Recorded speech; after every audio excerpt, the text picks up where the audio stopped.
पश्चिम बंगाल की राजनीति में अब तक तृणमूल बनर्जी बनाम भाजपा की सीधी लड़ाई मानी जाती रही है, लेकिन अब इस जंग में एक तीसरा और विस्फोटक चेहरा उभरकर सामने आया है। बाबरी मस्जिद के निर्माण को लेकर सुर्खियों में आए हुमायूं कबीर ने बंगाल की सियासत में एक ऐसा बयान दागा है जिसने सत्ता के गलियारों में हड़कंप मचा दिया। हुमायूं कबीर अब एक नई राजनीतिक पार्टी बनाने जा रहे हैं और उनका दावा है कि 90 सीटें चाहिए वरना बाबरी मस्जिद का सपना अधूरा रह जाएगा। ये कोई साधारण राजनीतिक ऐलान नहीं, ये सीधा संदेश है ममता बनर्जी को भी और भाजपा को भी। कबीर ने साफ शब्दों में कहा कि उनकी पार्टी का एकमात्र मकसद अल्पसंख्यक वोटरों को एकजुट करना है, जिन्हें अब तक सिर्फ चुनावी मोहरे की तरह इस्तेमाल किया गया।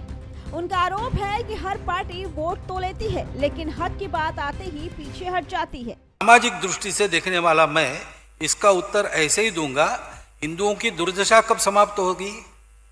वहाँ माइनॉरिटी है एकदम, वहाँ जरा कठिन है, फिर भी जो मैक्सिमम बचाव हो सकता है उसके लिए वहाँ के हिंदू को इकट्ठा रहना पड़ेगा और दुनिया भर के हिंदुओं को अपनी मर्यादा में रहकर उनकी कितनी मदद कर सकते हैं, जो और जितनी कर सकते हैं उतनी सब करनी पड़ेगी, हमको भी करनी पड़ेगी और हम तो वो कर रहे हैं। बाकी हिंदुओं का एक ही देश है, भारत देश, तो भारत की सरकार को इसका संज्ञान लेना पड़ेगा, कुछ करना पड़ेगा। कुछ कर भी रहे होंगे, कुछ बातें बताई जाती है, कुछ बताई नहीं जा सकती। हुमायूं कबीर खुद को बंगाल की राजनीति का नया पीरजादा मानने से नहीं हिचकते। उनका कहना है कि बंगाल में मुस्लिम वोटर निर्णायक भूमिका में है, लेकिन उसे कभी निर्णायक ताकत नहीं बनने दिया गया। अब वो इसी कथित उपेक्षा को हथियार बनाकर चुनावी मैदान में उतरने जा रहे हैं। सबसे चौंकाने वाला बयान तब आया जब कबीर ने कहा कि अगर उनकी पार्टी विधानसभा में कम से कम 90 सीटें नहीं जीतती तो बाबरी मस्जिद के निर्माण का सपना सिर्फ नारा बनकर रह जाएगा।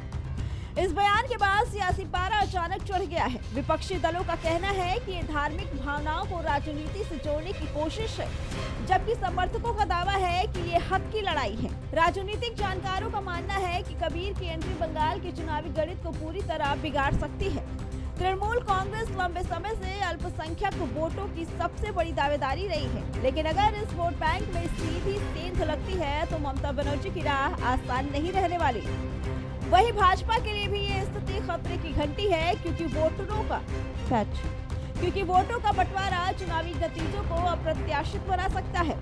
हालांकि सवाल ये भी है कि क्या एक नई पार्टी इतने कम समय में 90 सीटों तक पहुंच सकती है? बंगाल की राजनीति में जमीनी संगठन, कैडर और संसाधन किसी भी पार्टी की रीढ़ होते हैं, लेकिन कबीर का दावा है कि उनके पास जनता का गुस्सा और भरोसा दोनों एक साथ हैं। बंगाल की राजनीति अब सिर्फ दो ध्रुवों में बटी नहीं रही, एक इधर एक उधर और तीसरा अब खुलकर सामने आ चुका है। हुमायूं कबीर ने साफ कर दिया कि वो समझौते की राजनीति नहीं करेंगे, या तो सत्ता में निर्णायक भूमिका या फिर खुला टकराव। अब सवाल सिर्फ इतना है कि क्या बंगाल एक नया पीरजादा वाकई सत्ता की चाबी बनेगा, या फिर ये सियासी शोर भी चुनावी भीड़ में कहीं खो जाएगा? जवाब आने वाले चुनाव देंगे, लेकिन इतना तो तय है कि बंगाल की राजनीति अब पहले जैसी नहीं रहने वाली। Bureau report, prime TV.